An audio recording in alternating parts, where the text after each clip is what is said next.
Buenas tardes, vamos a proceder a explicar el laboratorio número 2 de armado de circuitos electrónicos con diodos y transistores del curso de electrónica del vehículo.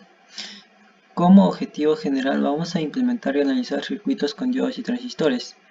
En materiales vamos a usar el osciloscopio, generador de ondas, módulo ATH de electrónica y multímetro. Como primer trabajo vamos a usar el transistor como interruptor. Vamos a utilizar el transistor para conmutar el estado de un bombillo y generar ondas para hacer parpadear el bombillo. Y para este trabajo vamos a configurar el osciloscopio y el generador de ondas a un voltaje máximo de 10 voltios, un voltaje mínimo de 0 voltios, una frecuencia de 1 Hz y un tiempo de 500 milisegundos. Después de esto vamos a realizar el diagrama de circuito en el cual vamos a calcular las corrientes en la fuente de 5 voltios y 12 voltios. Después de realizar el diagrama vamos a proceder a armar el circuito en el módulo ATH utilizando el relé como interruptor, como se muestra en el video. Y como segundo vamos a usar el transistor como interruptor.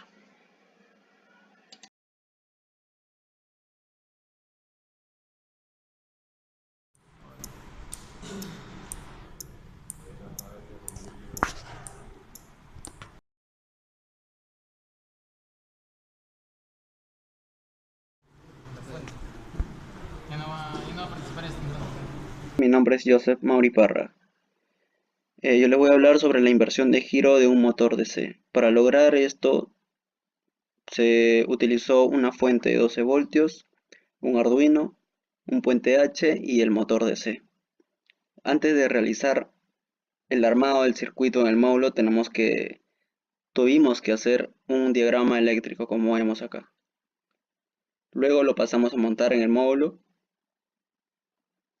Acá la fuente de 12 voltios conectada con una de las entradas del Arduino.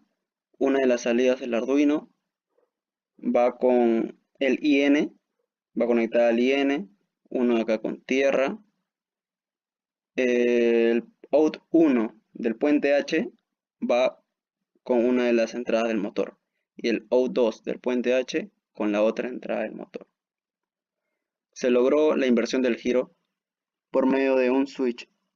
Este interruptor nos va a permitir cambiar la dirección del giro, ya sea en sentido horario o antihorario.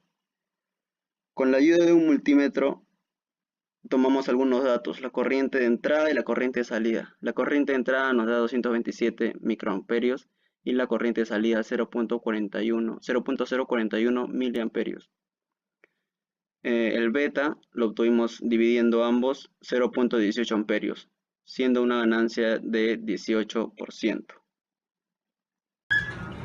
Buenas noches, profesor. Mi nombre es Freddy X. Peneira y le voy a hablar acerca sobre el último paso del laboratorio de electrónica de vehículos. Con que tenemos primer paso es regular un voltaje con un diodo Zener. Primero realizamos nuestro circuito, donde tenemos primero el Arduino que viene a ser conectado con 4 voltios. De ahí tenemos una resistencia, en este caso de 120 ohmios, conectado a un diodo Zener NPN con una resistencia de 100 ohmios también. En paralelo cabe decir, que es también conectada a su vez a 12 voltios. De ahí va conectada a otra fuente de diodo Zener que finalmente es conectada a un bombillo, y la salida del bombillo viene a ser conectada a una fuente de 12 voltios. Realizado el circuito, procedemos a armar junto con el módulo ATH usando lo que viene a ser la fuente de 12 voltios. Y como podemos observar aquí, tenemos el Arduino. Acá tenemos lo que viene a ser el diodo Zener, en este caso con 100 de resistencia, y aquí cogemos una resistencia de 120 voltios del módulo ATH. Tenemos el bombillo y otro diodo. Cabe resaltar que esta resistencia con el diodo Zener es conectada en paralelo para luego ser conectado a la parte de acá del otro diodo y finalmente conectar al bombillo, donde la salida de la corriente viene a ser conectada a la fuente de 12 voltios. Gracias. Mi nombre es José Luis y voy a hablar sobre las conclusiones, recomendaciones y observaciones que se dieron en este laboratorio. Se llegó a la conclusión de que se diseñó un transistor capaz de funcionar con el interruptor usando los integrados correctos. Se analizaron corrientes para el control de un motor DC utilizando el puente H. Y se diseñó e implementó un circuito capaz de regular el voltaje utilizando un diodo Zener. Las recomendaciones que se pudieron observar en este laboratorio es revisar los componentes que se encuentran en buen estado y en correcto funcionamiento. En caso de que presenten falla, reportarlo en la hoja de checklist. Esta recomendación se da debido a que nosotros observamos que nuestro multímetro que nos dieron no estaba en buen estado y nos arrojaba datos muy, muy diferentes a los correctos. Tener precaución para no dañar los componentes, el usar demasiadas corrientes o tensiones en los circuitos. Para eso también es recomendable hacer tu diagrama y hacer cálculos teóricos, debido a que aquí podemos hallar cuánto es la corriente que va a pasar por ese circuito y así de esta manera no dañar los implementos. Realizar diagramas antes de realizar cualquier circuito en el módulo ATECH y las observaciones se encontró un multímetro en mal estado y estaba averiado el Arduino.